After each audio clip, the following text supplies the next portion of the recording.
Good day, everybody. Welcome to FMA Discussion. This is episode 389, and today we are featuring Guru Mark. He is part of the boudoir camp there, this lab up there, if you will. And plus, he's got an own system, too, and we're going to speak on that. But we're going to introduce him, and then if you have questions, please let me know.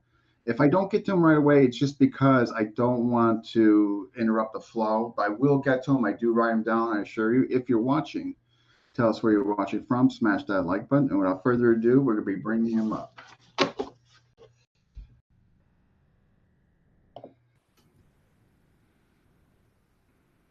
Hey there, how are you? How's it going? Good. Thank you for that introduction. Thank you. I just want to say real quick, though, I don't have the rank of guru in FMA. So okay, well, how about the Sifu work? Yeah, just call me Mark, man. Oh, we'll just do Mark. Hey, Yeah, I like the same thing. I'm well, not a title guy. Yeah. So it's more just respect for everybody else, but I prefer Dean as well. Like, you know. All right. So again, this is going to be interesting because, you know, obviously you have an extensive JKD background. I'm going to see how that correlates in your FMA journey and some of the takeaways and the complementary aspect and all that. So I guess just quickly for the folks who are watching, I guess, quick, your overall martial art background. So I started with Goju Ryu Karate. I did that for a little bit. The school that I was taking that at had Brazilian Jiu-Jitsu. So when I started taking the Brazilian Jiu-Jitsu classes, I kind of didn't want to do the karate anymore. So I just did the Jiu-Jitsu, but they wouldn't allow that. So I left, and then I started with Mopai Kempo Karate. It was like a hybrid. Those of you who might know, it's really old, but it was known as Temple Kung Fu back in the day. Really, really, really old. But it was in Toronto on St. Clair and Oakwood. So I started training there, and then started doing like throwdowns and stuff like that, and got exposed to all kinds of arts. Found the arts I was getting my ass kicked against. Those are the ones I went and trained. And then I always started reading about like Bruce Lee and his philosophies, and so I started looking for JKD, but I couldn't. It was very scarce. There wasn't really anywhere in the area that could find it. So I just continued doing what I was doing until I ran into Sifu Joey from Combat Arts, Joey Lelares, and that was it. I started with him in 2007, strictly privates, and then for the year. In 2008, I started doing the classes and then jumping into Muay Thai. And then I ran into Renee, started teaching the Kali. So I was doing the Kali. I was there for most of my education. And then I got into Japanese Jiu-Jitsu in like 2000, I want to say 2014 with Hanshi Soki de la France, Kumu Jiu-Jitsu. And then continued that tutorship under Renshi Scott Taylor, who now has his own branch of Taylor Jiu-Jitsu. Then I just, kept training everywhere. Did a little bit of capoeira, met up with Guru Joe Apostol.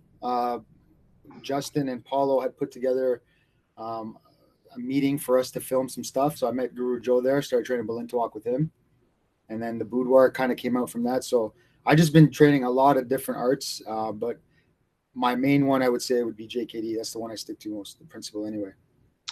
Wow. Okay. So is it fair to say that Renee was kind of your first exposure to FMA? Yeah, it was him. No, not to FMA. Because again, when I was training with Joey, with Sifu Joey at the beginning, I told him I wanted to do JKD. But then, when I go do a private or something like that, I saw him doing a lesson with somebody with a knife. And I was like, oh, okay, I need to know that. I didn't know that was available. Mm-hmm. So I started doing a little bit of knife, and then he kind of showed me some stick. And then, so I was just like, he was allowing me to really sample a lot because Joey has so much to offer. So when I got some basic skills, I felt confident enough to jump in the classes. And it was at that time, Renee and Tyler who were running the classes. So I jumped in there and I started playing with the Kali, and I enjoyed it. Okay. And then Renee just very complimented your original. Okay. And so, and folks who are watching, hey, Rich, and folks, if you're watching, tell us where you're watching. Sporting a Night Shiner. Yeah, I was doing everything against Knife today really hard, and the guy's elbow slipped up, and the transition moved, and yeah, sure enough. Yeah. That's good. That's good. I've gone without without a shiner for years, but I guess I was due. So with your okay, what we know it led you to FMA. When you got first exposed, let's for instance, when you're exposed to knife, like what really resonated with you? Like, hey, I want more of this. I want to see more of this. Was it the weapons aspect of it? I just like from that traditional martial arts, I always seen the training with weapons always done in like kata, right? I never really got to see like sparring with it, application with it, focused. So when I started seeing an application that made sense to me too, right? That's the other thing. But so when I just started seeing that, I was like, well, this is interesting because like my whole goal for martial arts was always self-defense orientated. Like that was my first and foremost reason for wanting to train martial arts. So when I looked at things, I looked at it from that lens. And when I started seeing that you could have education with like a stick, with a knife, and it was available to me, I couldn't pass it up. And then the more I did it, I fell in love with it. Yeah. I went through the same thing. Like I was in traditional karate, so I thought it was like you said, I thought it was form based. I'm like, this is what we do. We do forms, and and then when I first exposed to FMA, I'm like, oh wow, they actually spar with this stuff. Yeah. And the thing too is like FMA is really it's so vast. Yeah. Hey Craig, how are you? It's so vast. FMA is so vast, and they had their empty hand and they had their bladed arts and their impact weapons. So for me, I was just like, well, there's a good chunk here that's going to be very practical for me and for what my goals are. Yeah, for the self-defense. And we got Royce from New York, Craig Mason from Canada, and we got Paulo. Great guy. Paulo, what's up, buddy? And so, all right, so that's the thus far, just overall, what FMA systems you've been exposed to? I'm going to guess, obviously, Anasano blend, right? Yeah, Anasano blend, Bikini Tertia, Balin to walk, and honestly, and like I guess Kali Tudo is what I would call it. But I'm sure I've had influences from other things just because of the people I've been around. But if I were to say the predominant ones, it would be those. Those three: Balintawak, Bikini, Balintawak, and when you say Kali Tudo, Mark, I'm talking about like the Dog Brothers, like putting it all together, like MMA with the weapon. Yeah, right? But the Mark when he came out that series, okay, yeah. So being a JKD practitioner at heart, do you find it FMA is complementary to JKD at all, or if so, in what lens? Yeah, I like. Okay, so with regards to like empty hand, the concept of attacking the attack. I like the destruction from Kali. I think the destruction is, it can be used alongside with other principles like direct attack, angled attack, but it's the way you compound the things. But the idea of attacking the tool and breaking the tool, I thought was very, very smart, especially because, like for example, if I'm instead of being passive and trying to parry and move, if I can attack the tool that's coming in by using my arms and my elbows while entering, it's like bridging the gap, but I'm bridging the gap with like points, right? So for me, I thought that was something that I liked. I liked how the hands, the trapping that was there, that was involved, a lot of the, being ambidextrous and using both hands, some of the clearing that you see from like the knife work. Like for some reason, I always find that when I was learning trapping, if I was learning it, say like almost like a JKD Wing Chun type of way of doing it, it didn't come to me as quick as if we put the blade in the hand. Interesting. Like for example, a tonsao. Like I wouldn't think about doing a tonsao and then hitting. It wouldn't make as much sense to me of someone's cross or something. But if someone's coming for a stab, it would make more sense. Yeah, because the consequence obviously is pretty obvious, right? I mean, right. And it's more the dynamic changes it. It makes it make sense. So through other arts, I started seeing, This is why they do this here. But now I understand the structure because of it, looking through it that lens, and now I know how to apply it better. If I do it in a different context. I like and the destruction too with like dealing with round kicks. The knee.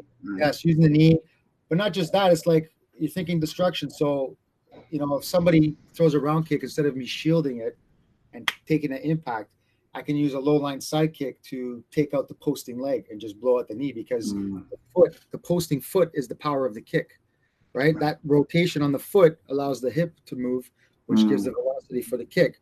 But what happens is the knee has to turn sideways when it pivots. So now that exposes that to your lead leg side kick. So if you kick somebody with that, you're going to blow out their leg. So that's taking like that destruction mentality, but it's a very direct linear attack, and it's intercepting. It's intercepting the kick. So I try to put things like that. And then I try to apply those concepts with how I use the stick. So when the stick's in my hand, it's single angular attacks, attack by draw, angular attacks, trapping with the attacks with the stick. And that's one of the reasons why I started to train with Lintawak, because the trapping sequences, I seen some similarities there, and I said, "Oh, that's like boxing and trapping with a stick in my hand." Yeah. So it drew me there. So it's subtle things like that that really let me kind of play with those principles and ideas in different landscapes. Here's a question for you on the destructions. One of the things I had issues like during my Asano days.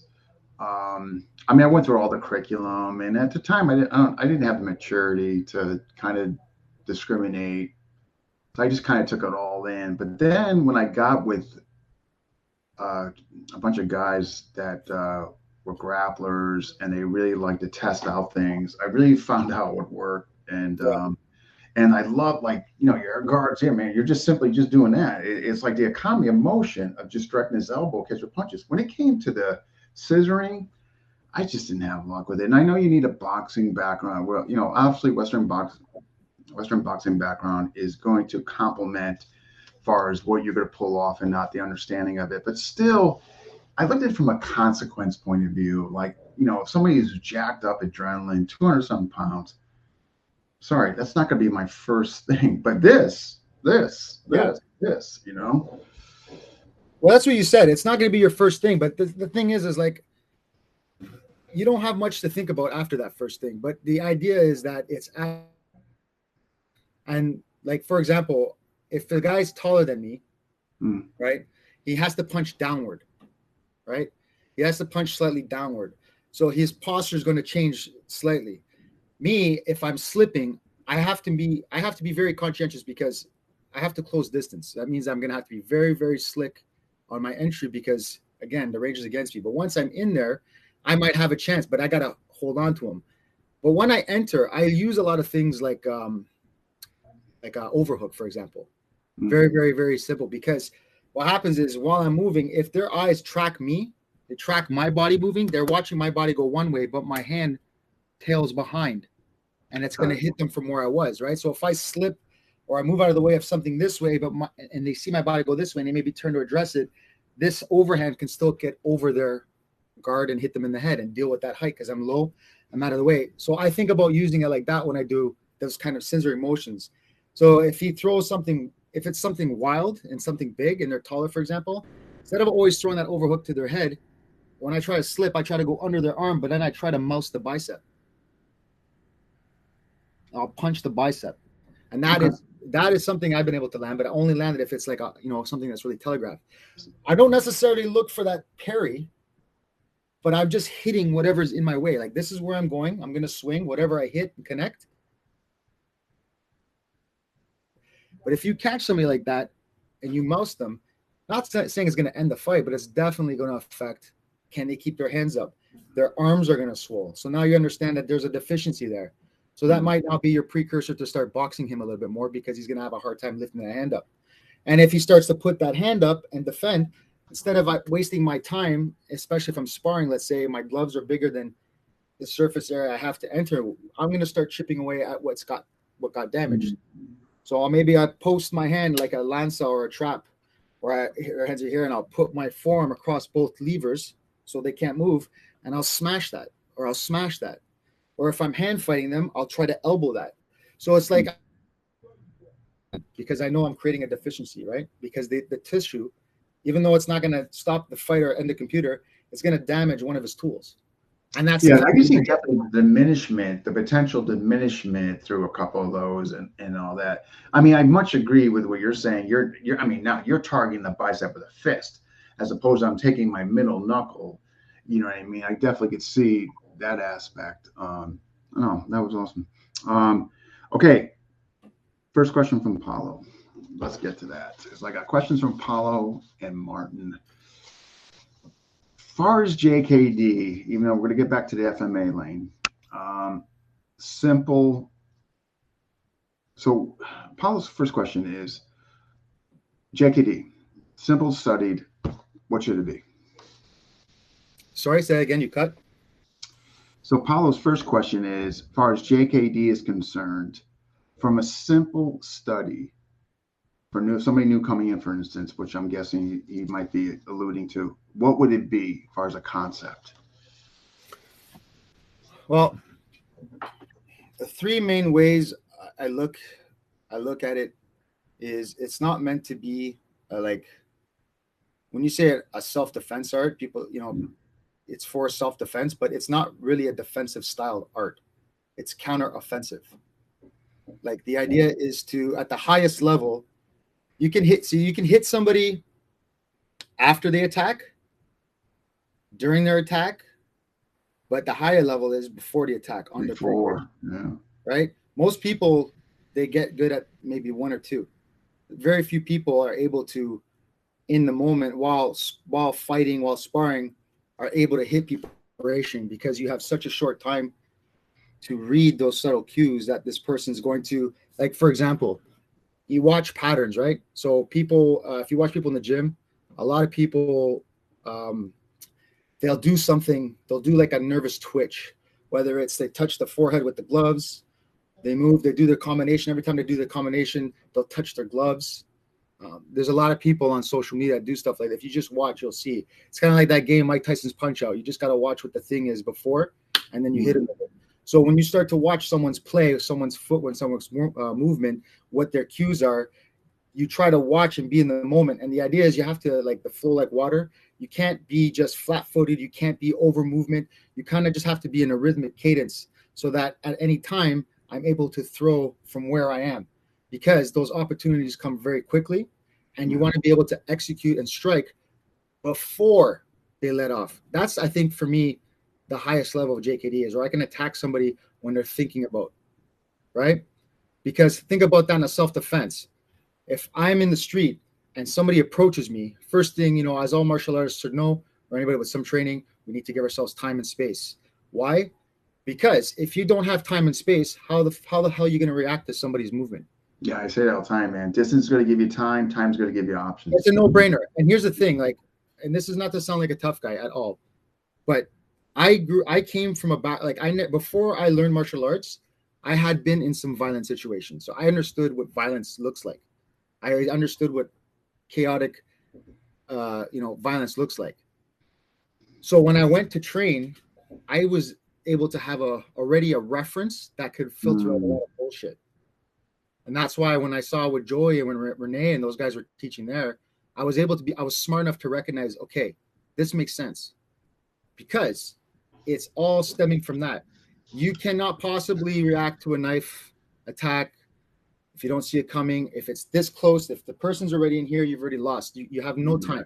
Yeah, 100%. When you're holding on to somebody, that's a different song and dance altogether, because now I'm relying on my tactile sense. If I have my arm on you and my arm's on you and I move my arm, you could respond quickly because you could feel it, you could follow it, right? You're already engaged. If we're not touching and I start moving fast, now you have to use your visual cues, which is going to put you in the delay, right? So the distance is the key. And if you have the distance, now your chance of intercepting or reacting is achieved. That's 100%. Yeah. No, I mean, absolutely. Time. Yeah. Again, distance, time, options, right? I mean, absolutely.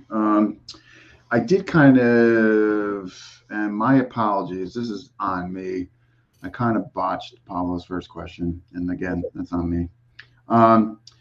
Here we go. If you were to create one simple standard of all JK practitioners should be held by, what would it be? And some of his examples he gave, as far as what he sent me, was example: all JKD practitioners must spar, or they must explore X, or or for instance, or what as far as the art. I think the most important thing is, everybody is going to be taught something useful by their instructors, but it's like, instead of just showing your answers, show the long division. You know what I mean? So there has to be you have to have a room and autonomy to explore.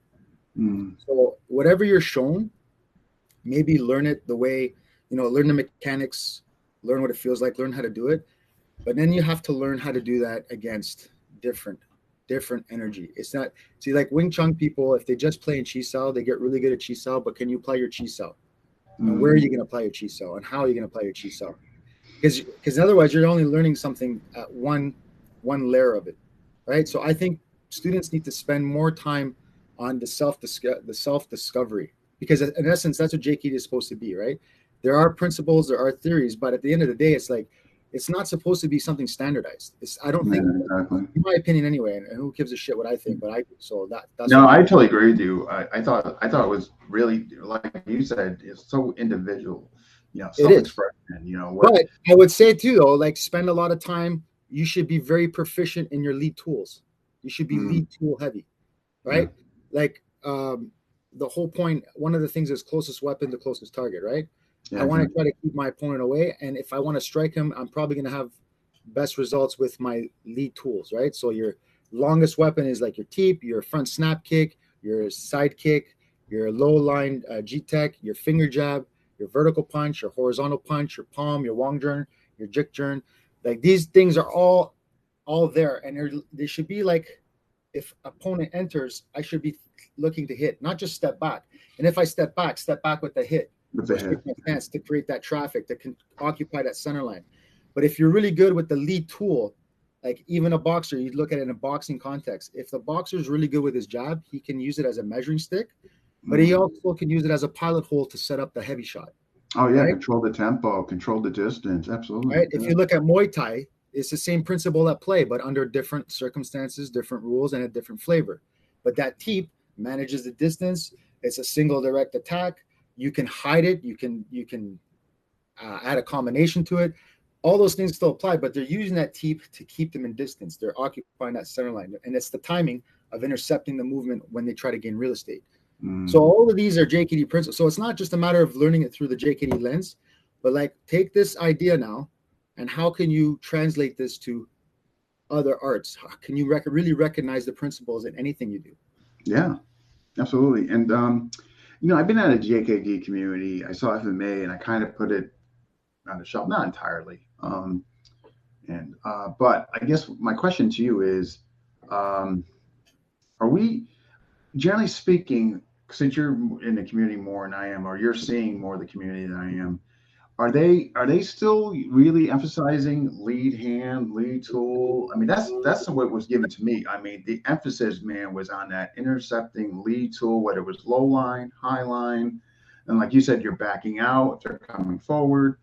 Is that the case? I think for the most part it is, and I think there's a lot of people, purists, are still teaching like strong side forward. Okay, all right. So, for example, if you're a right-handed person, you should be in a right lead forward. Correct. That's what we were. Some people disagree with that. Some people agree with it. See, what's your definition of strong? Are you talking about power, or are you talking about performance? My strongest performance is I'm in this stance. You know what I mean? So this is where I'll be honest with you, man. Like, I'm not one of those politic people. I could give a shit about both sides. I'm just trying to do my side. Yeah, you're trying to be the best version of yourself, right? Yeah, 100%. Who am I trying to be? Listen, nobody's going to be me better than me, and I'm not going to be. Go. So looking at other people, getting caught up in all that stuff. Yeah, I give no shits. What I do care about is, again, the whole principle. What is it that because my natural attributes are not your natural attributes, right? So if I have a different build, and maybe my build is a little bit, does not matter what you call it. It's right. So it's like I don't really care what stance that people stands in, but I mean, you got to decide that on your own. That's not something I push on anybody that I teach. If I share with anybody, I'll tell them though. I mean, hey, listen, this is how the traditional guys do it. Yeah. Play with it. See if you like that better. This is how I do it and why. So when I teach you, I'm teaching you from a person who's seeing it through this. But I mean, people make their own decisions. You know, all I'm here to do is kind of give you what I've been taught, what's on there as curriculum. But here is how I have interpreted it as well. Because at the end of the day, we should all be able to perform the skills efficiently with good mechanics, but how we use them, that's completely on your own. Yeah, that's when the individual aspect comes into place. Instead of having a bunch of robots, right? I mean, okay. Question 2, and this also is, wow, this one is a little funny. What do you not like about the JKD celebrities and influencers these days? I don't know if I'll be honest with you. I'm a part of a lot of like JKD groups that are all silent on my Facebook. They're all silent. I block all notifications from it. I don't, if I have something I want to find out or I'm curious about, I'll seek. If I don't, I'm busy doing my own homework. I'm busy doing my own shit. Yeah. And that's just what it is. I really don't give a shit because for me to really express myself, I have to do my work. I can't be scrolling and saying, oh, this guy must know what he's doing. Yeah, he knows what he's doing. He doesn't know what I'm doing, right? And if I want to seek people for like questions about curriculum and stuff like this, I reach out to my elders, as we all should, right? Everybody who came before us, we should be paying respect from. I'm lucky. Sure. My Sifu is Kevin Seaman. But again, a big portion of my JKD tutelage has been from Sifu Joey. You know, I've learned so much from all kinds of different JKD instructors, and they all have ways of teaching stuff. And stay out of politics. It's for idiot people who are caught up in politics aren't working enough. That's all I got to say. That's why I got to get reducing my load, my capacity in FMA discussion, man. I'm going to concentrate on me now more. Just, you know. And to those people that say that whatever people who are doing JKD or adding other stuff, to those people who say that that's not real JKD, that their JKD is better, please come out and grapple with us. Please come out and strike. Come spar boxing and Muay Thai with us and show us your JKD through that. Or even put on the whole getup and please come show it to us with people resisting because I silent though. I hear that. Well, I hear that shit and it's a fucking annoying because here's the thing. You can't swear in this, can you? I just did. So it happens. It's okay. But like, here's the thing, like instead of people shitting on each other, why don't you guys work together? If we don't know, amazing? Isn't it? We don't know the original stuff, come show me. But here's what I'm doing with it too. Maybe you can learn something. You know what I mean? So that's the way I would look at it because I think the JKD community, I think they need to loosen their pantyhose up a little bit. I know, but you see in the FMA community, it's like here it is. Same thing. FMA, I mean, now you got different lovely. You got a bunch of different, obviously more factions. I mean, in JKD, you got the Ted Wong, and obviously you got the conceptual from Dan Asano. But you think about it, with FMA, if they started really working together, maybe we wouldn't be in the freaking cesspool bottom of martial arts. This is what I believe the magic of like the boudoir is.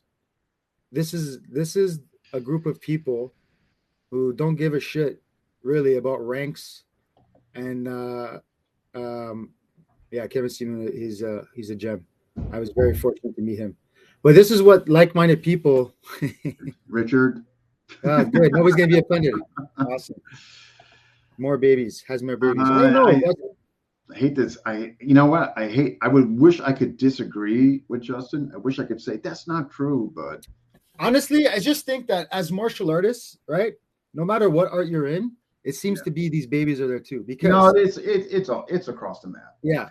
Because there's two major sects, I believe, in anything you do. And you can break it down 1,000 different ways, but at the end of the day, bring it down to the common denominator. You have the artists and you have the fighters. Okay?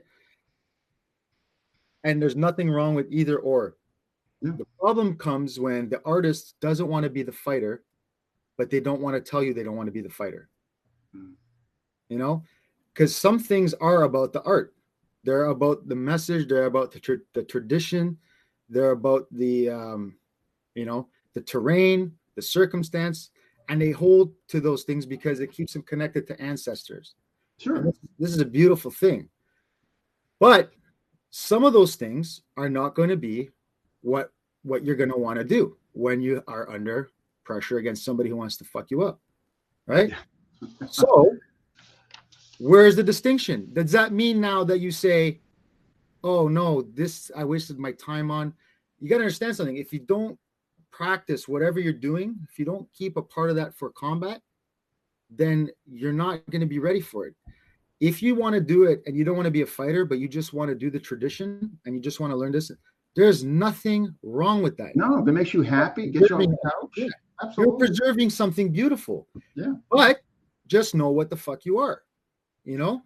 And there's some people that they don't give it. Like, it's because of guys like Justin and Renee and Dave and other people that I can see how much effort they put into their teaching and the art. I'm like, okay, you know what? I'm gonna try to learn the names of these drills. I don't even know half the names of these drills. Hey Mark, you know this? What does it look like? They start doing it. Hold on, let me try. Yeah, I remember this. That's really what it is. I don't pay attention to names. I don't, because I never got into FMA thinking I wanted to rank in it. I wanted to be a guru in it or any of that stuff. I just wanted to learn it simply for self-defense tools. When I started really enjoying it is when I started sparring with it, like doing the what do you call them? Beat the crap out of cancer and stuff like that, throwdowns. That now became my favorite thing because now it was like MMA with a weapon. And I thought, like, for me, that was like, that is the most amount of things I can do. This is awesome. And for a long time, I was just thinking about the weapon. So I was getting my ass kicked all the time. And then somebody told me, hey, Mark, don't worry about the weapon. Just fight, and the weapon's in your hand. Just fight them. Just do what you're doing. Do what you normally would do. Okay. When I started to do that, then I started to really understand, and I started having success. But through that, through seeing what worked and what didn't work and what I was successful while doing sparring and stuff like that, then when I went back and started learning it through the curriculum, I respected it more. I understood why they were showing it more. And then when they broke them down into drills, I understood what it was about. It was attribute builders. Okay. It wasn't that they were trying to show that it was a fighting technique. Some things are just attribute builders. Yeah, no. You know, I totally agree with you on the journey aspect. You know, man, if it makes them happy, whatever they're doing, and if they're overcoming something, and this is giving them a profound aspect on life, man, that's fantastic. Or the person who wanted to go into sparring because they're overcoming fear and anxiety, man, I just think those are great things. You know, that, you know, whatever lane you choose and all that. But much like you, I have the issue with the artist who think they're doing sparring or think they're doing whatever, and to create a facade or a false sense on them. And I see it in an FMA discussion. I don't say anything. I don't point them out, but it's pretty prevalent. And it's like, no, that's not sparring or whatever. And I just leave it, you know, but well, yeah, it's see, there's lots of different types of sparring, I think, right? Which is, like, that's a whole nother thing. Yeah. So when they say that they're sparring, okay, but what kind of sparring? See, for when I see sparring is like it's research and development. Solely and strictly. It's research and development. It's not fighting. No. I'm not going into sparring. I'm not going into sparring to beat my opponent. I'm going into sparring to execute stuff I've been playing with my B game. And if my B game starts to land frequently in my sparring, it now gets upgraded to my A game. And then I keep playing with this. I bring the C up to the B. Yeah. You know what I mean? But so flow sparring, technical sparring, theme sparring, you know, there's all kinds of ways. There's all kinds of ways you can spar. So I think people, when they post that generalization, and again, let's keep it 100% real. There's always, sorry, somebody's trying to call me. There's always somebody on Facebook waiting to shit on someone's stuff. No, I know. Yeah, That's they the other just thing. can't That's why help I don't post themselves. often because if I post, that's why I was telling before. I don't know. I don't have Paulo's patience. And Paulo, when he posts something, he's smart in the fact that he covers all his bases. He'll write down what he's doing, why, and how, so he bypasses a lot of that bullshit. Even then, you still Right? have a few that are just like. I don't have that ability or finesse Yeah, to I do don't that. either. That's why I'm reducing So I my don't. format by discussion. I And just if I post and somebody doesn't like it, I don't give a shit. I like it. yeah, I don't. You like Yeah, for me, I can land it. You want to see a video? I don't give a shit what you think. I'm here. I'm doing this for me. My mom didn't carry me for 9 months so I can come out and please you. You know what I mean? Yeah. I don't care. There you go. All right, let's catch up on some of the comments. So we got here. I mean, my Vincent greatly improves my FMA. There's not a single look he can't recreate or not. Okay. And we got Dr. Tim Martin. What's he saying? We need to preserve the foundation while experimenting with new applications. All right. And we got Justin. Good through. Okay. Good path through sparring. And we got Coach Danny. What's Coach Danny saying? Let's maybe artists will acknowledge what there's not. Yeah. Truth. And we got Kurt saying truth. And we got Robert Koenig saying word. And we got Richard Pac-Man, knowledge being dropped. Yeah, absolutely. I appreciate it, guys. But I think we've all. I think honestly, this is not something that. This is such a common thing that everybody thinks. You know. Yeah. I definitely. And the thing, too, sorry, one question. I just want to touch on something, if you don't mind. Oh no, go ahead, please do. I want to address Datu Tim's comment here. Datu Tim? You need to preserve the foundation. Well, yes, but whose job is that? That's not everybody's job. The art doesn't belong to one person, right? The art is spread out amongst all practitioners, and some practitioners are going to have different duties than others. Just like in a building with, the CEO, manager, marketer, everybody has a role to play for the company, for the art, but not all people are going to be, good at preserving. Some people don't give a shit about preserving. Some people just do it. But through the doing it, the people who've preserved it understand what they're doing and can translate it to the newcomer. So we all have our parts, but I don't necessarily believe it belongs all to one person to show every part of that art. That's just not going to happen. And I think that's where the ego comes in. That as an instructor, we're going to have all the answers. You know how many instructors I have? And I tell you, all the success I have, I thank God for the health to do it, but it's good instructors.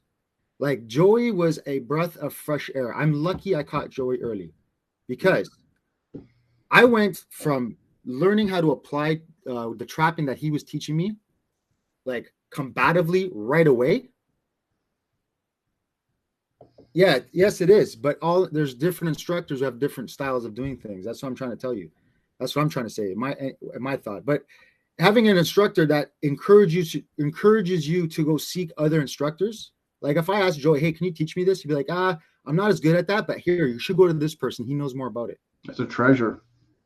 You know what I mean? This is what I'm saying. 100%. That's a treasure. That's not, in other words, where they're trying to employ indentured servitude. No, we got all the answers here. When they tell you to go out, and man, that's a treasure. Yeah. And bring it back. Yeah, absolutely. That's, yeah. Okay, I got a question here from Martin. Your opinions on traditional knife drills relevant to self-defense? Sorry, say that again. You kind of, I apologize. No. Your opinions on traditional knife drills relevant to self-defense? Well, I don't think any of the drills that I've been taught are like, I was never taught this is how you defend a knife when I was shown the drills. When I was shown the drills, it was explained to me that here are angles in which the blade will attack you from. Mm-hmm. And these drills are a string of movements. What's up, Ryan? Are a string of movements that are going to help you build speed, accuracy, fluidity, and structure, like a game almost. And I look at them as like a skipping rope for a boxer, or tying your hand wraps and bobbing and weave under your hand wraps. They are drills of movement, repetitive sequences that are designed to help your body understand how to move when addressed with those angles. If you don't do those drills, you won't build the attribute. But once the attribute is developed, if you don't spar with those, then it's for nothing. Now you're stuck thinking you can do. It's like the focus mitts, right? So the way I learned was you have 4 main pillars of training. 4. And no matter what you do, I'm going to take a striking perspective or a weapons perspective so it's more relevant. But let's say your first pillar is your shadow boxing, right? Shadow boxing, I think, is the most underrated tool or drill that anybody in any art does. Okay? For example, this is why I go and train different arts. It's not that I'm necessarily just trying to learn their art. I'm trying to understand how they develop their movements and mechanics. I'm trying to learn their drills. I'm trying to learn their thought process because I can use that thought process for my own development in a different art. So for the flow drills that you see in capoeira, man, that shit is hard. I'll send a link and I want anybody just to go out and try by yourself. It is not easy. It's not easy. Yeah. It's a lot of like time over tension, stabilizer muscles, all that, but it's movement. And these guys move so well and can change a dime so fast because they've got their body built up to a level where it can, right? And I think this is where Bruce Lee, why he was so ahead of his time and why he spent so much time looking at the physiology behind sport, right? Because if you can move well, then you can do things well. You understand movement, you have timing and balance and shit like that. The next pillar would be hitting the heavy bag. And this is taught to me from Sifu Joy. The next one would be hitting the heavy bag. And the reason is now that I'm moving in the air and I'm simulating and I'm flowing, I'm not hitting anything though, right? Like if I punch in the air when I'm not hitting something, I know I have to snap back because a beginner who doesn't know, he'll throw power and hyperextend his arm. So you need to know what it's like punching the air. You build that snap. But then when you get to the heavy bag, there's ballistic kinetic energy now. Now I need to understand what my body feels like when I make impact. Right? Now I need to understand, am I generating power? So I know how to move, but now the bag is a testament to the development of that movement. How sharp is that movement? And you see this in like a golf swing, right? The person who practices his form is the one who links his body kinetically to time it perfectly. But when he hits that ball, it's gone. Right? The next one would be focus mitts, because now you're hitting a smaller target, but now the targets move and you're getting feedback on positioning and footwork recovery. Right? So if I punch the pad hard, but I don't bring my hand back, my coach hits me with that pad and wakes me up and says, hey, pay attention. So now I got to worry about recovery. Recovery, yes. Right? Recovering to position, repost. Recovering center, right. Center mass. Yeah. Right? So if you think about this with your stick, you do your carenza. Then you go hit the tire. Then you go do drills where people are holding the sticks for you and you have to hit the sticks, or what we've been playing with in Balintawak, where we're hitting the stick and punching the focus mitt. Nice. Okay. And then lastly, you graduate to sparring. Now somebody's trying to hit you back. Yeah, somebody's trying to impose their will on you. Okay. Yeah, love it. Love it. Love it. So like you should train in everything you do, you should run them through those 4 pillars, because you're testing form, fundamental, footwork, reaction, recovery, power, timing, and execution as a progressive stage. I love it. No argument here. Love it. So next question we got. What is the most important notion or concept for self-defense in your opinion? And we can look it through the lens of FMA or JKD or just overall. Yeah. So when I think about self-defense, see, that's the thing. And this is the other thing too. I think of myself as a JKD practitioner because that is the philosophy in any art that I believe is the most liberating. That's why I'm attracted to it. But like when I do my thing, I don't think of myself as a JKD practitioner Okay. or this or that. I'm just fighting. I'm just fighting. And depending on my range, depending where I am, is going to depend what I do, because I will fight certain ways and do certain things in certain positions because in those positions I am effective doing this type of movement. You know, like I'm not going to pock dot somebody when I'm have them in my guard. Yeah. Right. But that pock can be a retaining pock, and I can use that pin to pin their arm so that I can trap to set up a triangle. Sure. The movement is the movement. I'm not thinking about that. But with regardless to self-defense, it's so I look at it this way, man, because let's be honest, I don't give a shit how long you train. You could be sick one day. You could have had sushi and have the shits, and you're not feeling well, and somebody jumps you on that day. Guess what? Your training doesn't count for shit.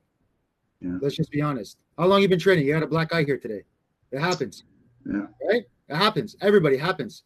All that tells me is that you're actually training. You know what I mean? So it's not like you're going to have time to think about what you're going to do. If somebody punches me on the street, I'm going to do technique number one. And I just think about it this way. When it comes to self-defense, is like three main pillars that you got to think of. One, do I need to get the hell out of here? Two, do I need to stop myself from being taken out of here? And three, am I defending somebody? Yeah, that's the right. Loved ones. Yeah. Because if I can concentrate, because I don't, again, right, under real stress, real duress, anxiety, feeling I can throw up, tunnel vision, all that shit, I'm probably going to be able to only think very, very limitedly on like objective. That's it. Like if I'm in a bar, do I need to get out of here? So when I fight, when I move, it's towards the objective of getting out, which means I'm probably not going to want to grapple too much. I'm going to probably try to pass you, move, and that whole objective is now going to gear the way what I do towards that. It's going to affect how I fight. Now, for example, if like somebody wants to, I don't know, kidnap you or pull you outside or pull you to the back so they can beat the shit out of you, what are you going to do now? You're going to grab door frames and tables on the way. You're going to make yourself be heavy. You're not going to want to get pulled out. So now what's your objective? Don't get taken out of here. Yeah. Just thinking like that have its goal. You don't have time to think about techniques. You might see it. Hopefully your reps are there so that if you register that moment in time, that reference point you trained, and you see it, and you get that throw, you get that sweep, whatever, great. But that's not how it's going to go down. You just need to understand what's your goal? Where am I trying to get out of here? And then if you're fighting, like you're defending a loved one, that's a whole different animal. And that's even harder because now it's like, I don't just hold you because I don't know if there's more than one. And I want to make sure I know where my spouse or my kid is. I want to have my back to them. Like I give my kids my keys. If we leave Walmart or something like that, they have a plan with them. Have a plan, right? It's like a fire drill. Chances are you being in a burning building is not very high, but at least you know what to do when it happens. At least you have a plan, God forbid it happens. Right. So like these are the things I look at for self-defense objectives. And I think for me, that's the simplest way to look at it. And then my training that I spend my time training for certain scenarios and stuff like that is so that I have, when I get to that moment, instead of just panicking, hopefully I put in enough work where I'll react, but nothing is guaranteed. No. But I totally agree with you as far as that. Like with my students, I just do mock trials. Like I'll simulate they have loved ones. Okay, so there's the exit. What do you got to do? You know what I mean? Like, because if you don't run through that stuff, well, people are like, well, yeah, I'll know what to do. Well, no, you won't. You're going to be so anxiety ridden. You're going to be overwhelmed. Your frontal lobe is going to fall apart. And if you don't replicate these things and play them out, I mean, prepare yourself. And again, have a plan with loved ones. But great stuff. I love the way you think, man. That's the thing. That's the thing that most people too, like, have a conversation with your wife or your kid or whatever. Like, if you, heaven forbid, absolutely, heaven forbid you ever get to a confrontation, like they know in the parking garage. Yeah, get out of the way. The worst thing you can do for me is try to stand in the middle of this and try to calm me down, because now you're a liability. Try to jump in and do. Amen. I tell them, like in a parking garage, God forbid, because parking garage is spooky, man. Anything can go wrong in there. So I tell them, like, you were to take the kids and go 911 while you're there, and I will deal and try to contain the threat as much as only possible. But again, what's your point? Like, a plan? Have you spoken to your loved ones about this? Have you gone over this? And I don't know. It seems silly, but to me, it's imperative. Can I share something I did with my wife? It was kind of like a self-defense thing. Absolutely. Okay. Yeah, please do. So I had some friends that were going to meet up with me and go for a drink at the bar and watch the UFC, right? So this friend of mine, he's a good guy, but he was going through some trouble, and he was like, had some addictions, right? So I was aware of this, but he's a good guy, and he was, was working really hard to get off it. So we asked him to come out and have a drink and watch the fights. And when he showed up, though, he showed up with some of his friends that I had no idea who they are, and they already looked like they were half in the bag. They were rowdy, and I seen this. And right away, I've been in that world. I was that guy. I had those friends. You know what I mean? I already recognized this right away. And I'm sitting there with one of my students, Randy, who's a good guy, and I'm there with my wife. And I know what the possibilities are, and I just had to be smart. I said, okay, I understand the culture. So here's the thing: if I would have got up and just decided to go home, they probably would have. The guys who didn't know me, because they're already intoxicated, they probably would have been like, "Oh, where are you going? Well, you don't want to stay. Or you're not good enough for us." It could have caused that some kind of bullshit like that, right? And it gets them drunk. And when people are drunk and they're talking to you, they're not listening to what you're saying. They're just spewing the same diarrhea out over and over again. I don't have patience for that.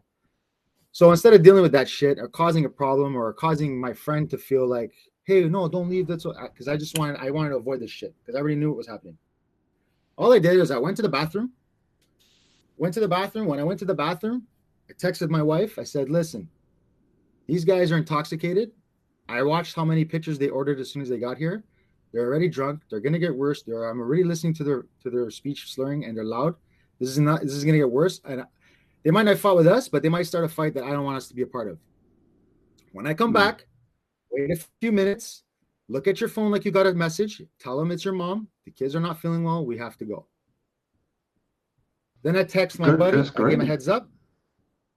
Right? Uh-oh. So when I come back to the table, it's my wife. So when I come back to the table, that's all we did. So when we left, they couldn't say anything. It neutralized why we're leaving. They really wouldn't say anything. My student already knew what was up. And sure enough, after we left, my student finished his drink. And when he left, he messaged me, like, hey, Sifu, you called it. But I got out of that shit without having to deal with any bullshit. I just learned how to read the room.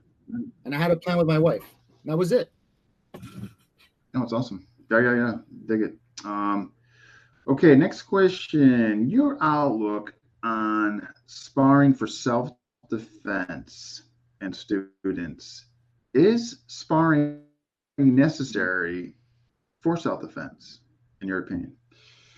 I think so. I think it's kind of two-part question.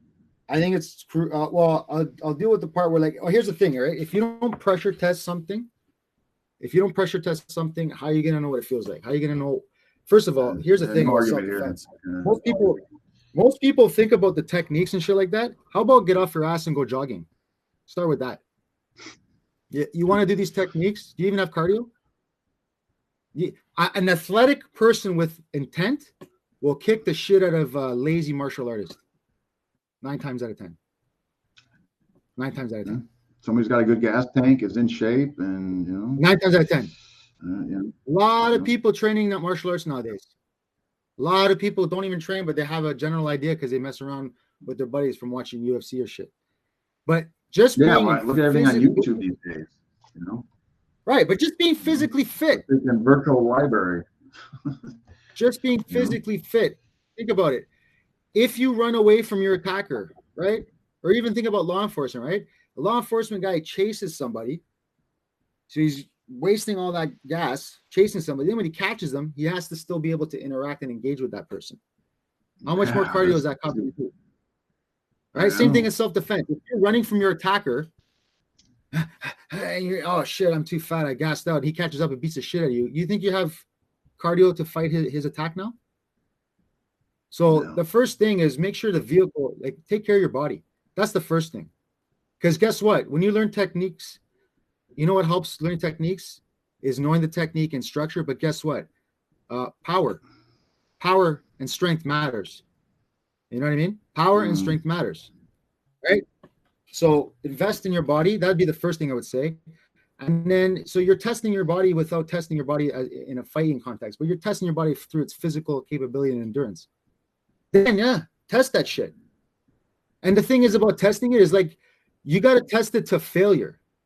You got to test it to failure, because what do you deal with in failure when you're training, right? When you're really tired, like when you do a black belt test, what's the point? They break you. Why?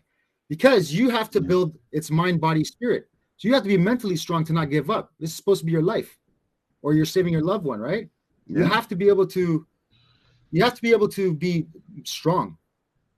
And being mentally strong is something I don't think is tested as much. And for self-defense, that when you're working against somebody who's stronger than you, or when it's grueling, it's through the movement, through the pressure testing, that you're going to develop the ability to have that conversation in your mind to keep going.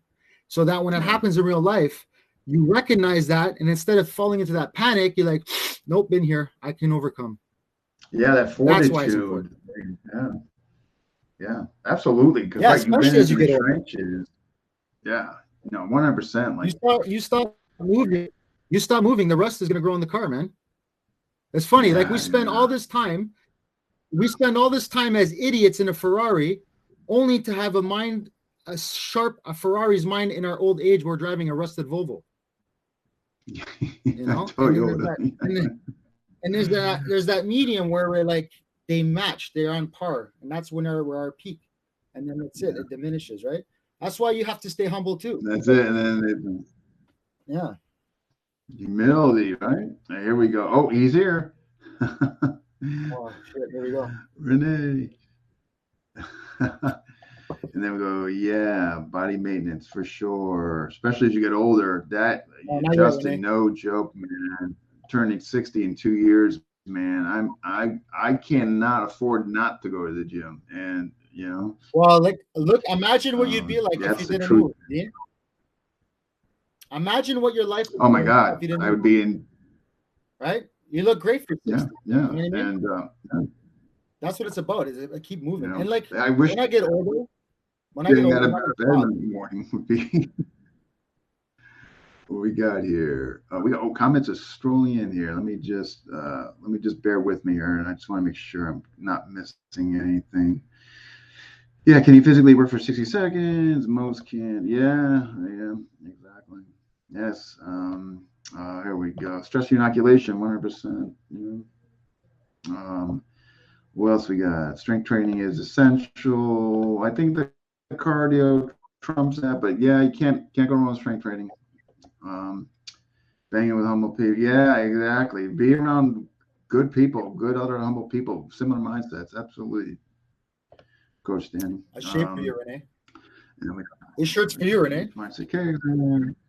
This is why I don't spar. I can't control the killer instinct. Oh. Let's see. I only see is red and all cream. I'm not okay. Mark is looking dreamy tonight. Renee, this is for you, buddy. Oh man, I hope I meet that guy one day, man. That guy is Renee. Oh, he's fucking awesome. Hey, that's straight up. Let me tell you something. I love Renee's attitude. I identify a lot. I mean, honestly, I never met him, but I enjoy. I wish I met him. The messages on Facebook Messenger. Yeah, and I always appreciate when he jumps in on the interviews. That's why I got attracted to like the Dog Brothers stuff. It was those guys. And those guys is what I didn't know what the Dog Brothers were. Tough dudes, man. But it's just how no. I mean, more realistic it is. Yeah, no. I did the Beat the Crap Out of Cancer in Connecticut. It was just a few weeks ago, man. They're some of the most humblest guys I've ever been around. They're just great people. Okay, next question here. And this was kind of interesting. You were kind of talking about this in the test run. How has Balintawak influenced your FMA game, and where specifically? All right, so I met Guru Joe Apostol because of Paulo and Justin. I think Justin reached out to Paulo and they set up something where he got a bunch of martial artists in the community to get together and to kind of film this like collaboration thing. So through that, that's when I met Joe Apostol and Terrence. And I didn't see him doing Joe doing Balintawak that day. But after meeting him and being around him, and I started to see him and Terrence, I recognized I'm like, wow, this is like boxing and trapping with a stick. So my Jakey background, my trapping and stuff like that, I saw that and I had that influence. So I was like, I'm interested. Let me see what this is. I'm gonna tell you something. I don't think I would like Balintawak as much as I do if I wasn't learning under Guru Joe. So Guru Joe, again, not because he's like a buddy and a fellow boudoir member, but like this is why the boudoir is such a cool, special thing, because we got some really skilled people, but like really open-minded people there. And definitely see we're always constantly looking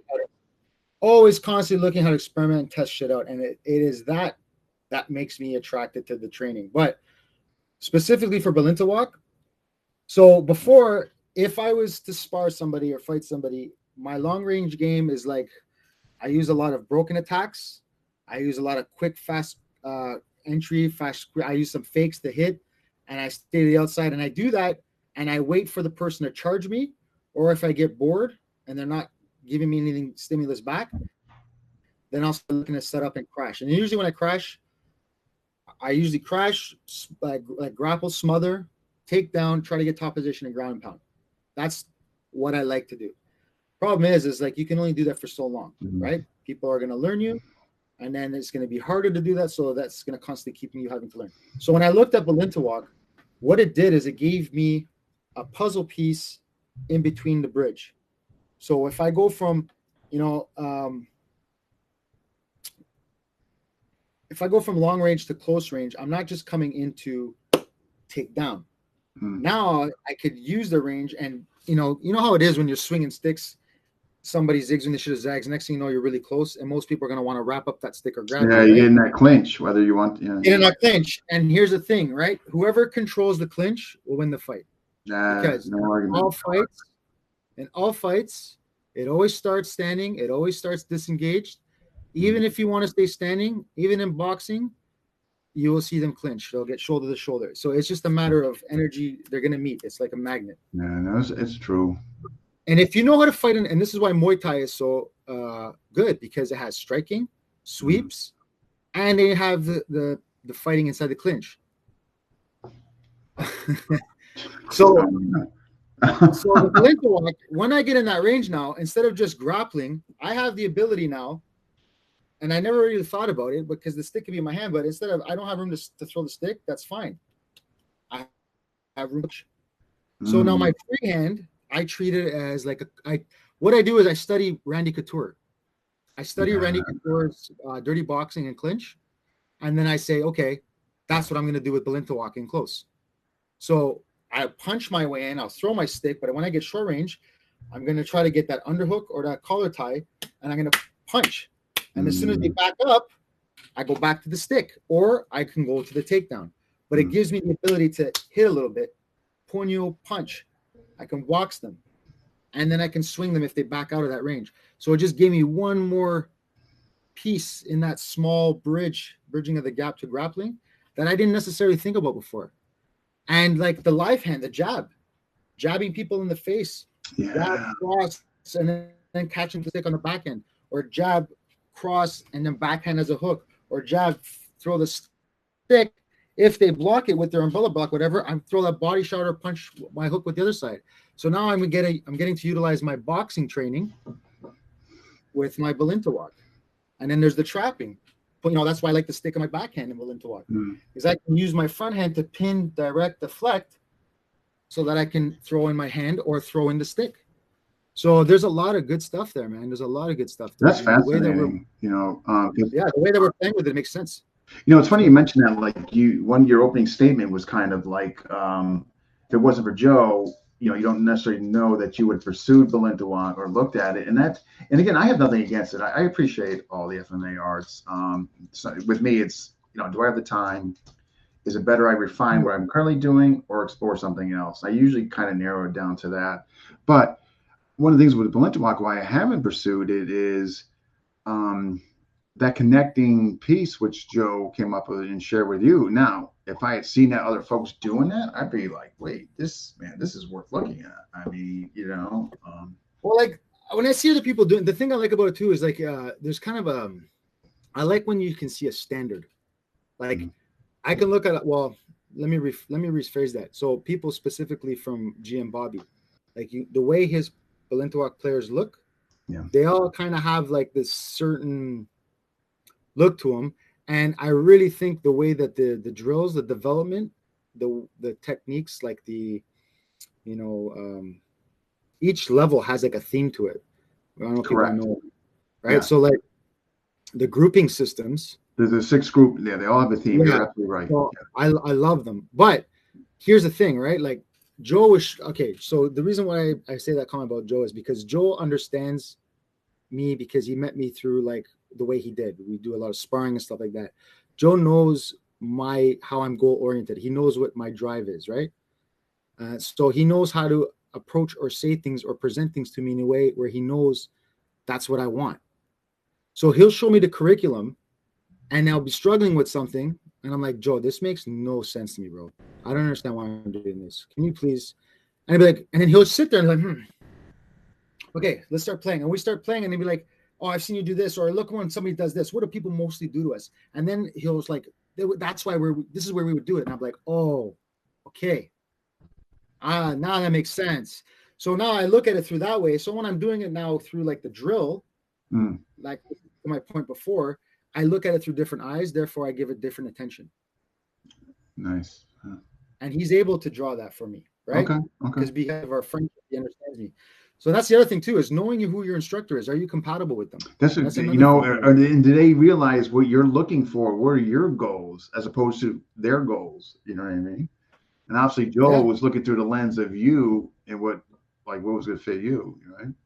Yeah, I'm lucky. He's good. No, I've heard nothing but I tell you, nothing but I definitely interviewed him and heard nothing but great things about him. And then we got guys like Steve, who also has a different type of flavor.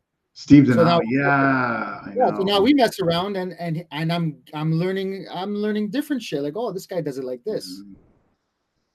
So it's pretty cool. Like the same art can be given to you through different palettes, and overall, it's just like that's the JKD in me. Whatever I feel is effective, that's great.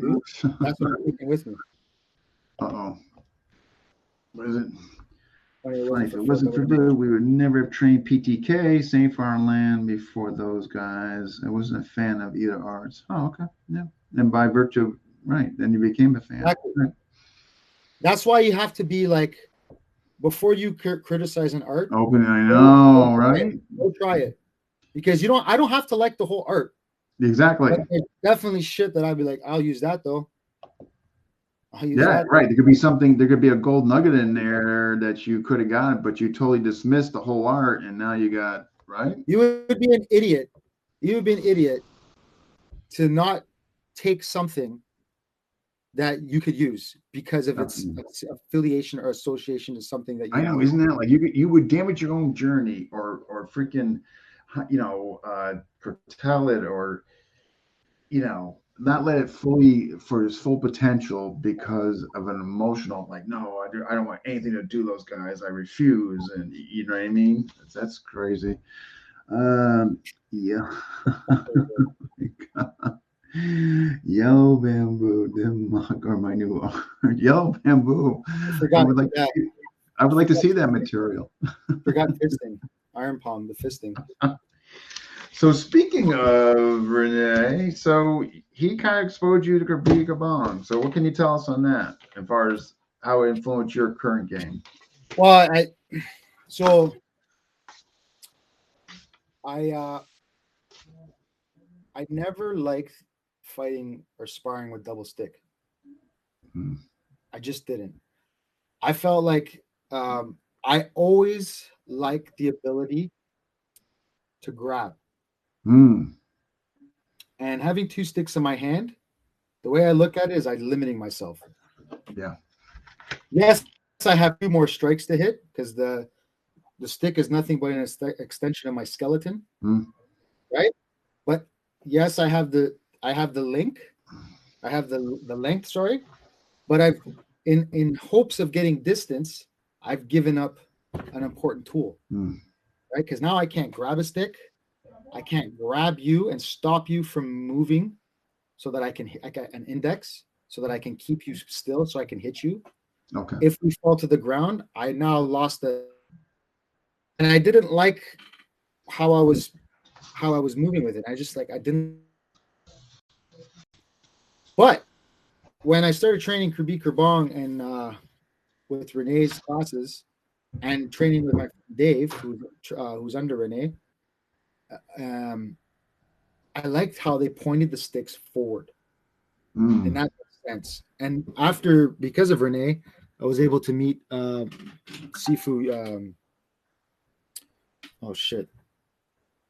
Makoto, right? Who does he's like a JKD. He's an OG in Toronto, and under Vunak, and he's actually like descendant of samurai. So like his understanding of sword technique and shit like that. Like the time that I went to go meet him, even just what I learned from him, like it made more sense why I should have my sticks pointed forward.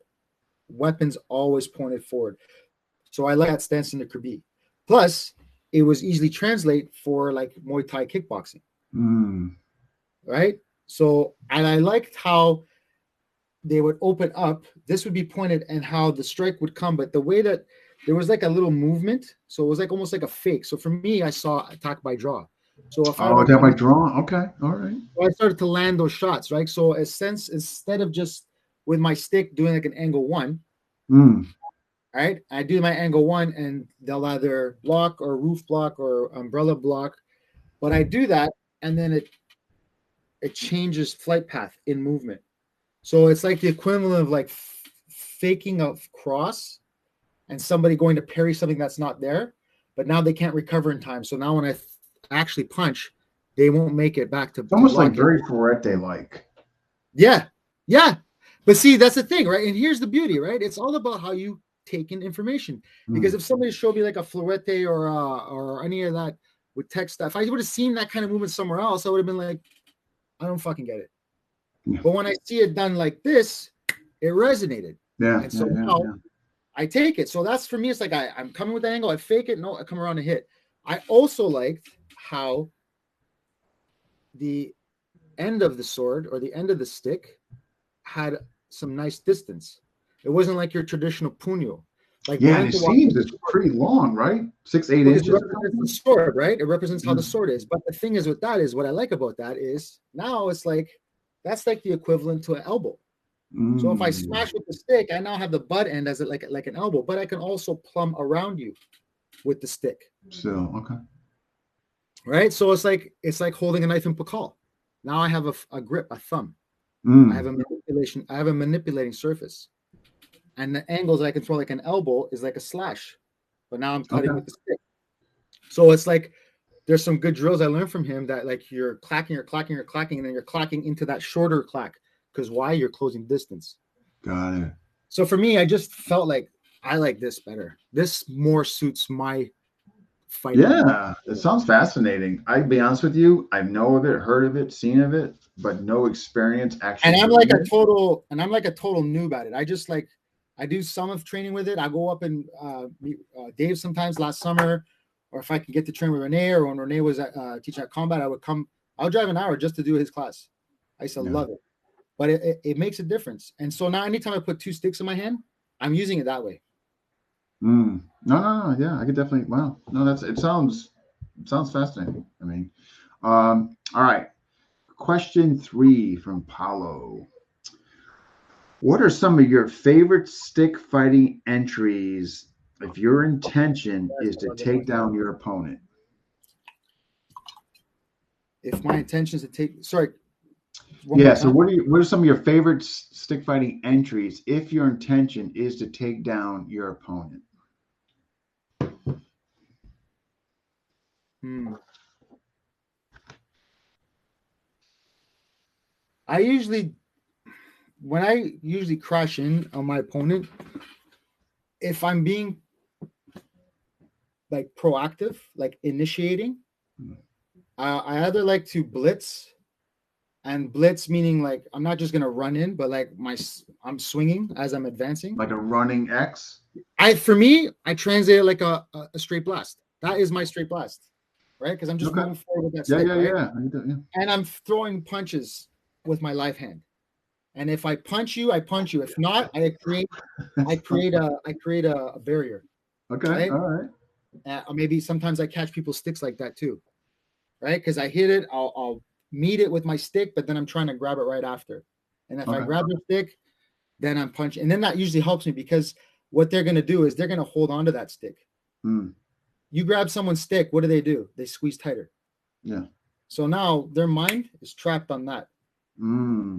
So now I just push the stick down so their arm goes like this.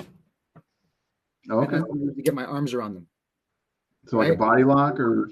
Yeah, just like a body lock, whether it's over both arms or under hooks. But you try to grapple them, get their torso, and then immediately, yes, 100%, Danny.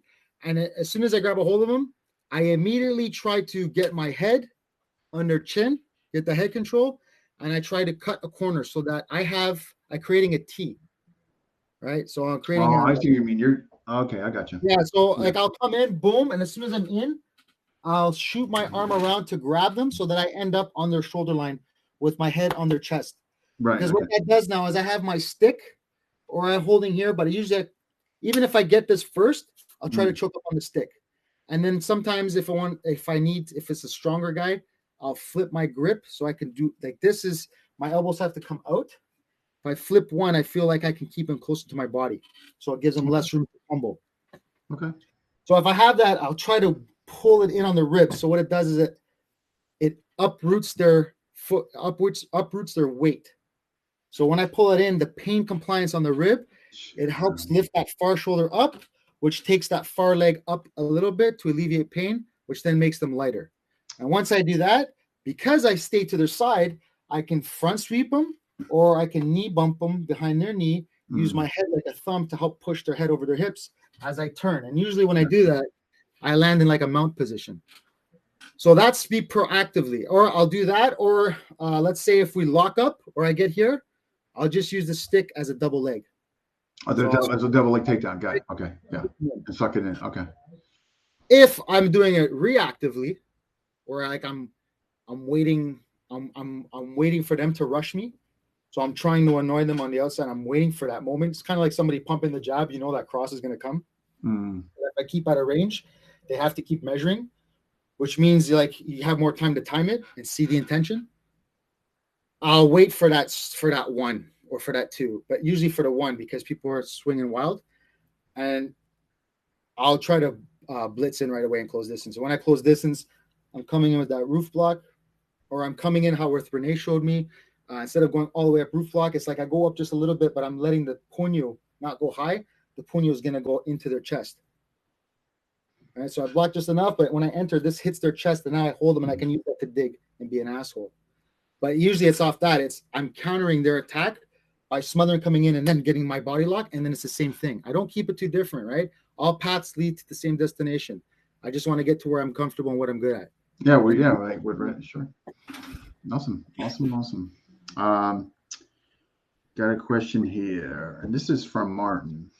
And Martin's question is, how does the Boudoir Lab, how is it different from other labs or gatherings of like-minded folks? I don't know that if it's different. It's just what makes it different is the players. I don't think that it hasn't happened or doesn't happen anywhere else. This is just our version of that. And I just think, yes, I will. Thank you, Paulo. Paulo's good for that shit. I always forget that shit. But yeah, like we just kind of meshed, and each one of us has our experiences and has our what we're good at. Yeah, specialties. And the thing is like we annoy each other sometimes and fucking. Yeah, we got 8 or 9 of you, man. How's that not gonna happen?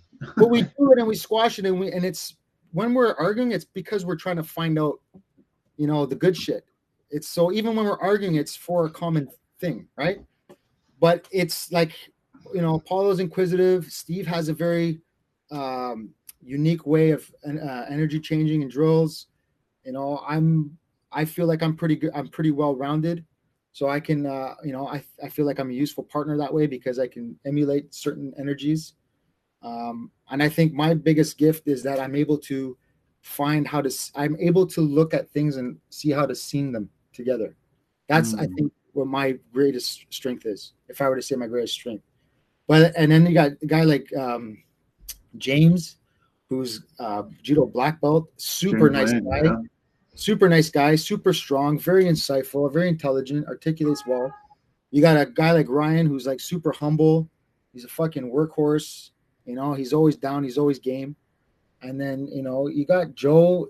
He makes it fun. He makes it fun, but we work and he's got great insights. So it's just like a good chemistry.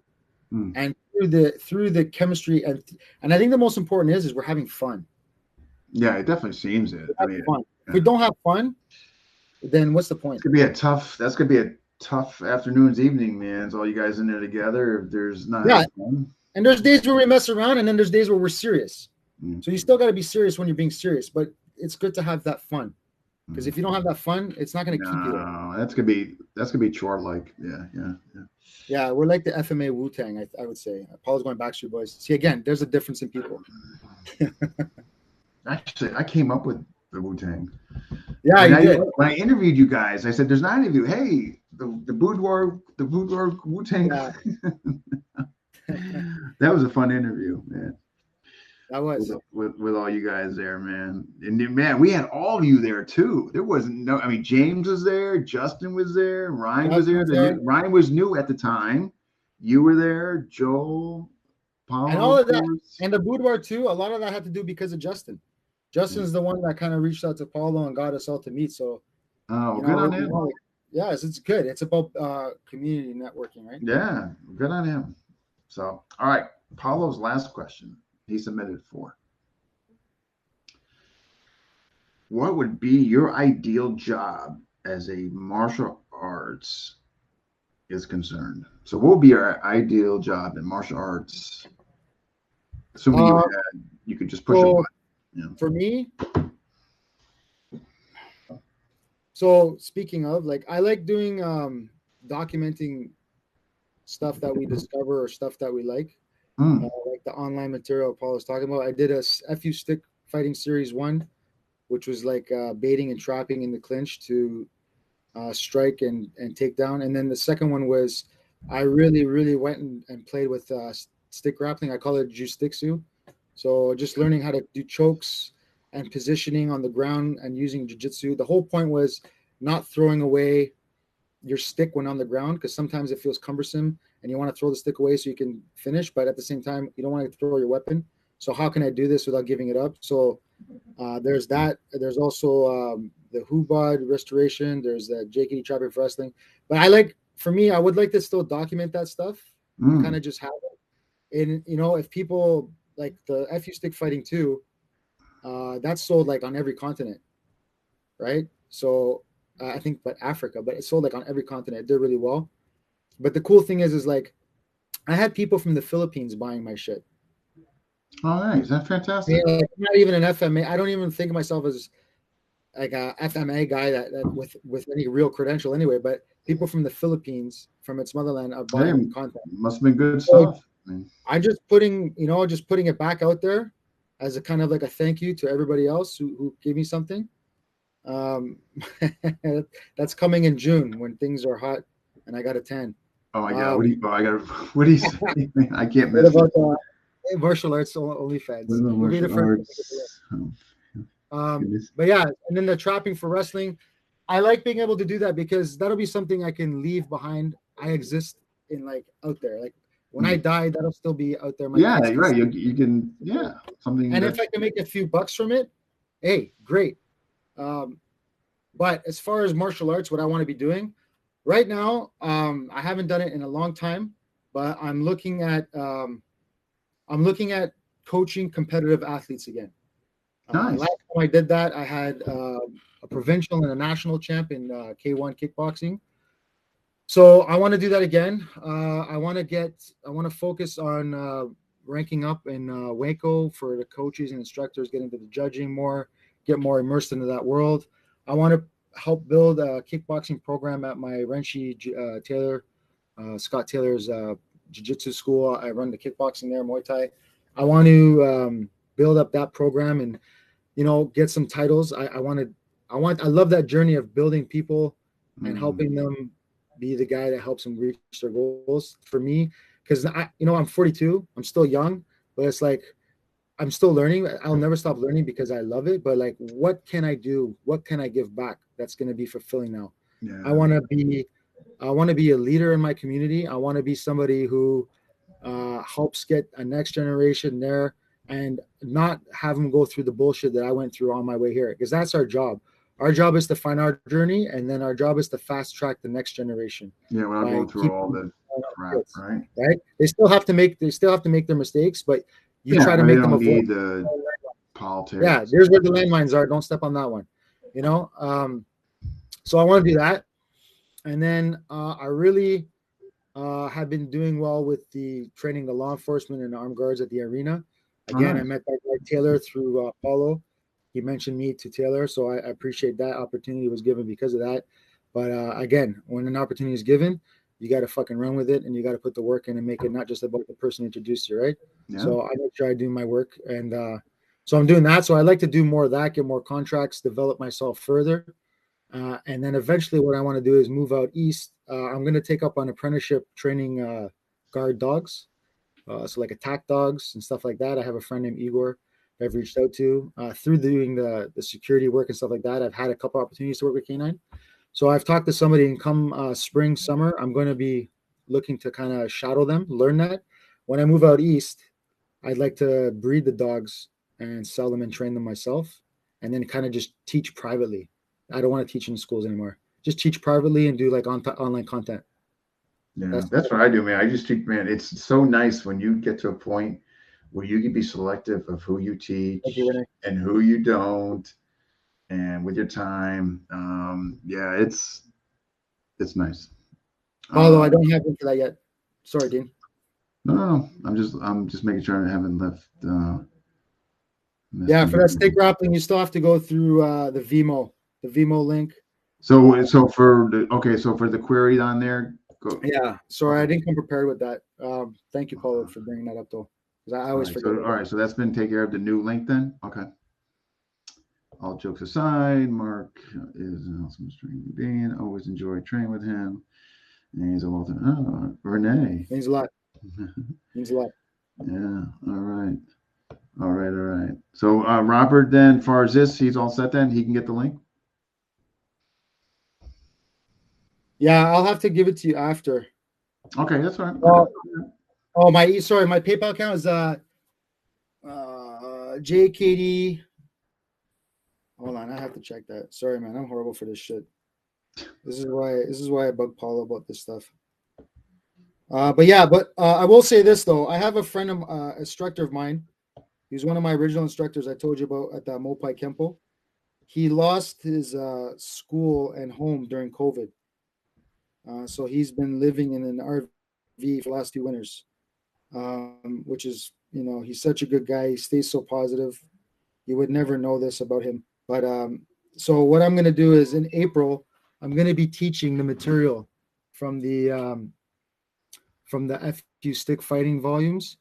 I'm going to be sharing that stuff, probably a 3-hour workshop at Combat Arts. And I'll be doing another one in April as well at Taylor Jiu-Jitsu in Oshawa. If anybody's interested in that, please message me. All that money I'm going to use to help give that to my instructor so that he can get back on his feet. So if anybody out there can support that in any way and make it out, or tell people in the community to make it out to that, I would really appreciate that, because it does 2 things. It allows me to kind of share what I've been working on for the last little while and document it. But now, instead of documenting it, like, maybe people can train with me and then they can buy it. And that way they've at least trained with me and had a chance to do it in the seminar or workshop, but also have the video as footage as a reference. And not only that, the money that you spend to get that information, we're using it to help a fellow martial artist who has been affected by COVID. So if anybody could please, spread the word on that. It'll be in April. I'll probably drop it with Dean's permission in this group so that people drop a flyer or something. So when the time gets closer, we have dates and times. But I'm looking forward to that. Also, Combat's got Greg Nelson coming. Anybody who wants, who's interested, who wants to come to that, I will come to that. And this weekend, this coming Saturday, I'm at North Bay at Kyoshi Marcel's Warrior Weekend Retreat. I'll be sharing some stuff there with some other great martial artists. When you get those flyers generated, let me know. I can blast it in FMA discussion. If it'll help you get the word out or whatever. Absolutely, man. I would really appreciate that. Oh my God, yeah. Just when you get them done, send them to me, and I'll make sure they get posted. Maybe after this, I can drop the demo or the video. So my thing is at JKDCS at PayPal.com or whatever it is. So check. That's where you can send it. Send me the payment, and I'll send you the link to that email.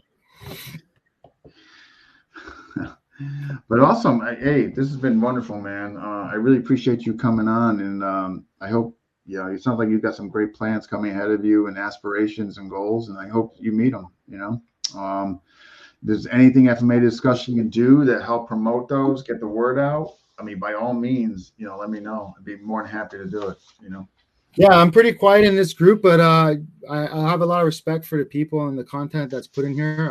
I always like to watch. I just think that we need to hold each other accountable for bullshit, but at the same time, I think we need to be a little bit more inquisitive instead of judgmental. Yeah. Well put. Well put. Absolutely. Well, yeah, it was a great discussion. Super dope. What gives me the most hope, what makes me the happiest is just, like I said, when I get to the boudoir and I just we just start asking what if questions and go from there and just have fun experiment. That makes me the happiest when I'm doing stuff like that I normally wouldn't do, like even like rolling with a blade. Like that's super, super challenging problem solving. Oh my God. Blade on the ground.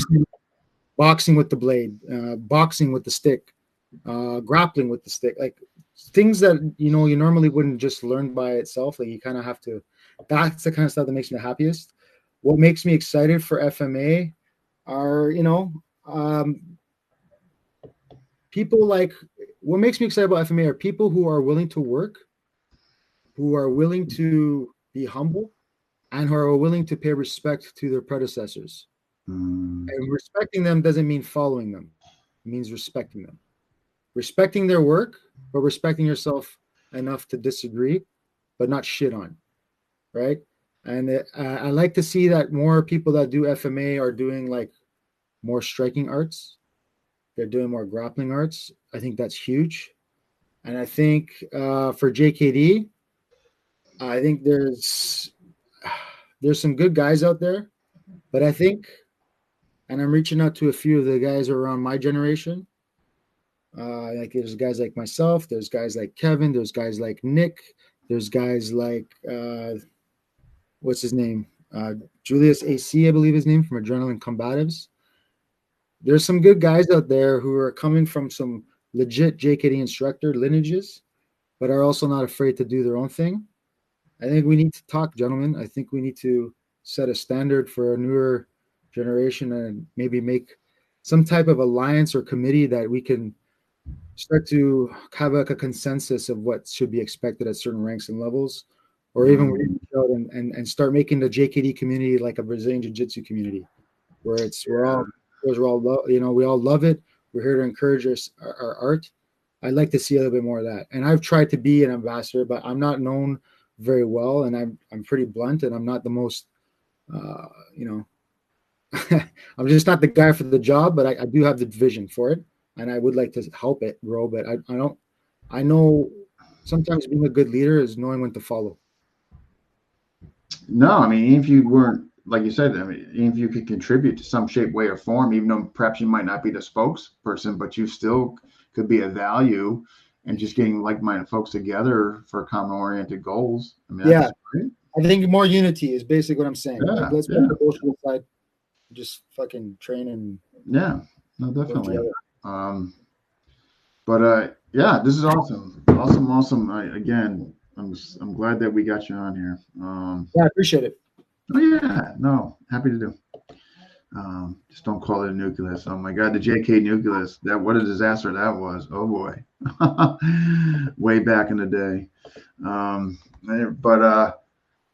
Well, hey man, you take care of yourself. When you get that stuff for those promotions for those events, please don't hesitate to get a hold of me and send me, and I'll definitely post them in the group. I appreciate it, and to everybody out there, thanks for whoever tuned in. Thanks for listening to me. For those of you who didn't pay attention, hopefully I get a chance to train with you guys, and yeah, I appreciate the opportunity to promote that. Again, if anybody can, who's in the area, wants to come support that event, that's going to be helping my my Sifu. That for me, that would be very, very helpful, and I would appreciate that. Thanks again, Dean. All the best, everybody. You guys take care. All right, folks. That was a good one, man. Like a lot of stuff he spoke on, really resonated with me and I agreed with. Who is next? Well, as you know, my role is being significantly diminished, although it doesn't seem like it, but I can assure you it is and will be. However, though, Kelly Warden, I will be interviewing Dr. Kelly Warden this week. And if I got to get a hold of Tuan Jack and Coach Danny, I have to get them in before their camp. And after that, Tom needs to start running with a ball. So, yeah, that's that. But at any rate, I'm not sure who Tom's got coming up, but I can tell you what I got coming up. And Dr. Kelly Warden this week. I'm not sure what day yet. No. All right, man. I was empty hand against knife. I'm going pretty hard and wasn't wearing goggles or a helmet. Thus the evidence. Yes, I'm glad, but it does touch me, Renee, that you've asked about it and you're concerned more than I can express right now.